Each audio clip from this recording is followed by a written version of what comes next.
Yes, people, what's everyone saying, bro? What's everyone saying? Make sure you like, make sure you subscribe. Welcome to a video. Bayern Munich versus Chelsea. I can't lie, this game was sick, you know.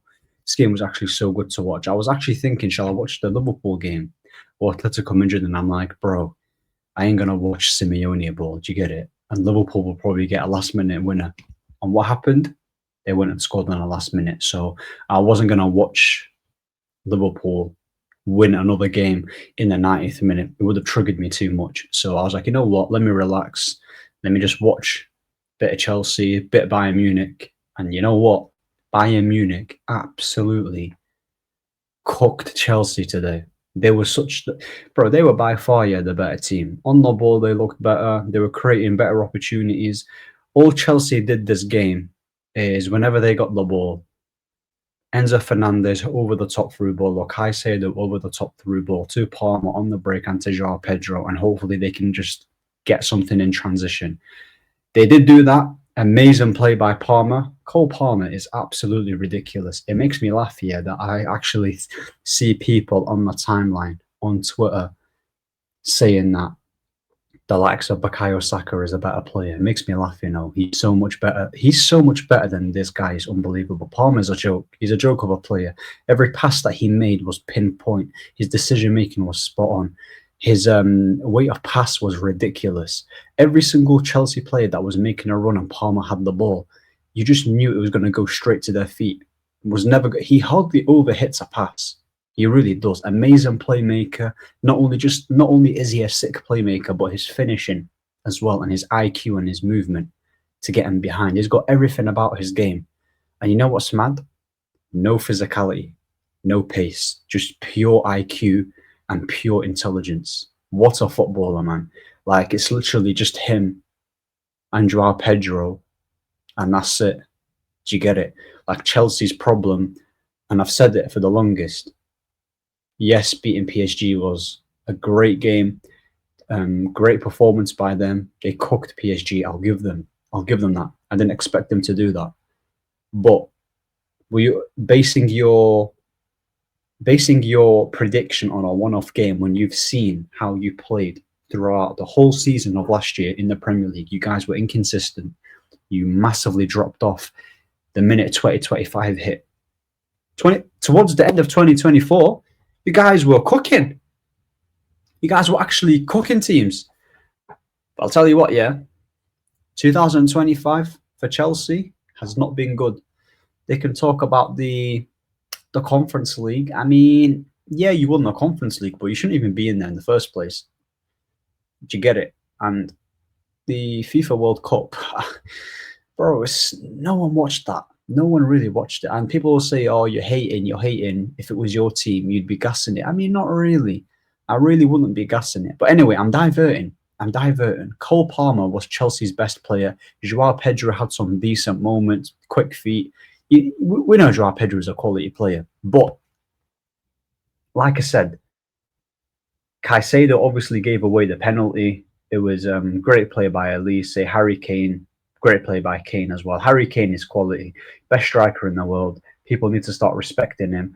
Not only does he just get goals, but he's involved in every part of the build-up. He can drop deep. He can thread passes through from midfield to attack. He'll initiate attacks. He will initiate attacks. That's the thing with Harry Kane. His touch is superb as well. For a guy his size who doesn't really have that much pace, there was literally a moment in the second half where he got past the Chelsea player, turned him, and went on a run.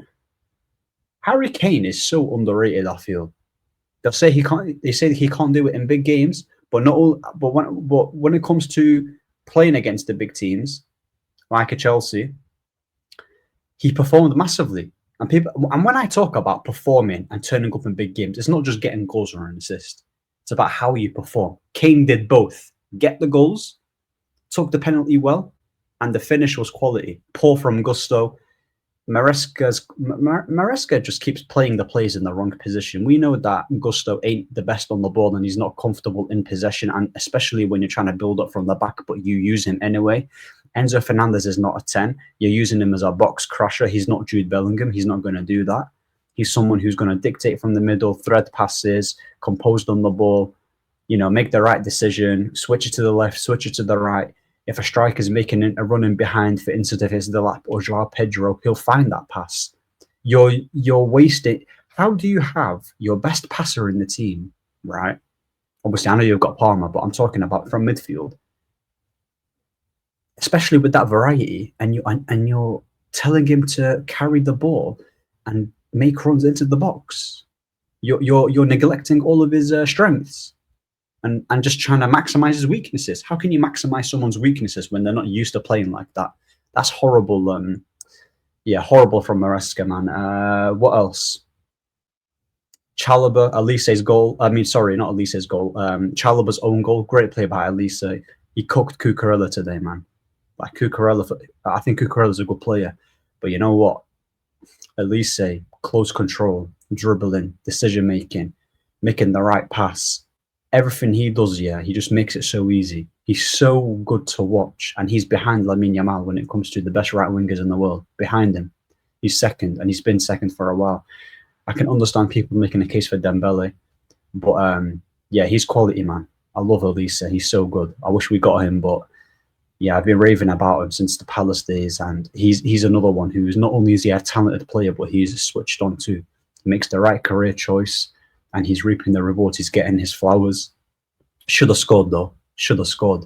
Harry Kane pulled it back into the box. A dummy from the Bayern defender. I think it was a Bayern midfield. I don't know who it was, but when Harry Kane pulled it into the box, one of the Bayern Munich did something so clever. Went through the legs, took out Chelsea's defense, and then Sanchez saves it. But at least say, come on, he should be bagging that. Should be bagging that. Bayern Munich should have won about 4 or 5-1 today. I mean, Palmer had the goal ruled out offside. Great play by, I think it was Esteval. That pass to Palmer was outstanding. Quality pass. And it was a great finish. Garnacho stinker. We'd love to see it. We love to see it, by the way. Garnacho stinker. I absolutely love it. But, yeah, man. My prediction has been spot on so far about Chelsea. A team filled with individuals, but do not play well as a team. But, hey. What do I know, innit? But like I said, oh yeah, Neto was not good. Neto, he's another one. Neto was awful. Garnacho was awful. Company outcoached. Yeah, Company got the better of Maresca tonight.